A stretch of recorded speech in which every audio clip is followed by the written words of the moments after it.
Before, we had two reporting tabs. We had one for advanced reports, which were for baseline reporting, and we had one for evaluation reports, which was benchmarking.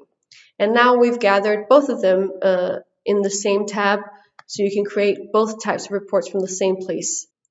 We have a report link up here at the top. We have the section where you select your components in the report, the analysis and visualizations you want to include, as well as separate pages on competences and questions that might be relevant to you. And down here in the Select Dataset section, you select what respondents you want to do your reporting on. To the right, you have your report preview that we've introduced. And what this enables you to do is make changes in your report and see how it looks in the presentation in real time. And if this is a bit too small for you to read, you can always click on it and have it open in a separate tab. So if I were to change my report in the editor here, if I were to remove, for example, a visualization, resources has been removed here. It's still shown here, but as soon as I update the page, the change will be reflected. As long as you have the report module open, the report is editable. As soon as you close this tab over here, the report would be locked to this link in the state that you leave it. Let's input some data so I can show you some of the new result visualizations. In this case, I've gathered some fictive data. We're going with a case of a group of managers that we wanted to measure at one point and then benchmark them after a while to test if they have made any progress. So I've created a group for these managers and I've gathered their data in the spring to start with. So we'll just have a look at how that looks on a baseline report. So the main visualization is still the wheel. Nothing has changed in that regard. It works similarly with clicking into the wheel and seeing the different details on the description of the score, taxonomy-wise, the group distribution, user scores, aspects, and so on. Top three are the top three competences, like the name says, for a user or for a group.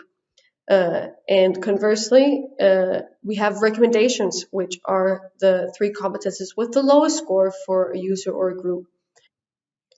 What's really neat about recommendation and top three is that it provides the user or the manager administering data with a shortcut to seeing where strengths and weaknesses are and where it would make sense to put in extra effort in their work towards improvement. We've also introduced normal range, which is a way to sort of see how your scores on different competences are spread out from the average. Normal range denotes just including the 95% of the respondents that are the closest to the average and seeing how they're spread out. And what this does is it helps to tell you how much emphasis it makes sense to put on the average score. For example, in this case, we have quite a wide normal range on automation, ranging from 27 to 48%. So the scores range far from the average. It's not like all users are gathered around the average score. Whereas on the other hand, we have something like active participation, which has quite a bit of a narrower normal range, meaning that the average would be a bit more telling for the actual level of the group. We've updated our pivot table. So the way a pivot table would usually work is that you select some sort of background variable that you want to cross-analyze with some more substantial variable. I'll just pick gender here and select one of the competences.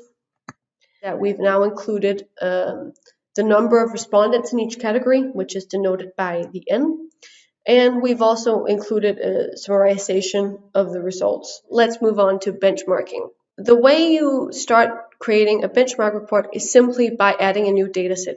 And you can see that as soon as I click the Add New Dataset, some new visualizations popped up in the preview and the changes reflected in the components that you can select for the analysis. Right now on the preview, I can see that there are different datasets, but they're a bit hard to distinguish from each other. So let's work with the case I introduced earlier. We have a management group in the spring. This is the first data set we wanna include in the comparison. So I'll just call it spring results, and I'll give it a color. Now coloring happens with just regular RBG codes, so you can input any code you'd like, and then your data set has a specific color, which makes it quite a bit easier to distinguish from the other data that you've included. And down here, I'll then select the results from the fall to see if any progress has been made. And I'll also call this fall results. The first page in your comparison report will be the direct comparison between the groups on their total competence level score. So summarizing all of the competence scores and taking the average. In this case, the management group we measured in the spring were digital beginners, and in the fall, they've now become digital bachelors. So progress has been made. As you can see, the competence overview lists all of the competences and compares the two group scores against each other. If you want to see more details, you can click on more details or just click on the bars over here. And what you get is then a detailed description where the color coding is consistent of the comparison, so you can easily see the differences between the data and how progress has been made. You'll notice that we've also introduced an average, and this average is the average of the data that you've included in your comparison. This means that sometimes the average will make a lot of sense to put emphasis on, while in other cases it won't so much. If you, for example, compare a really, really small group with a large group, it doesn't tell us much because the small group weighs just as heavily as the large group. Just like with the competence overview, there's a question overview where each group has been directly compared to each other on the basis of all the different questions. And if I click into the question, I get a detailed overview of the score and of the response distribution.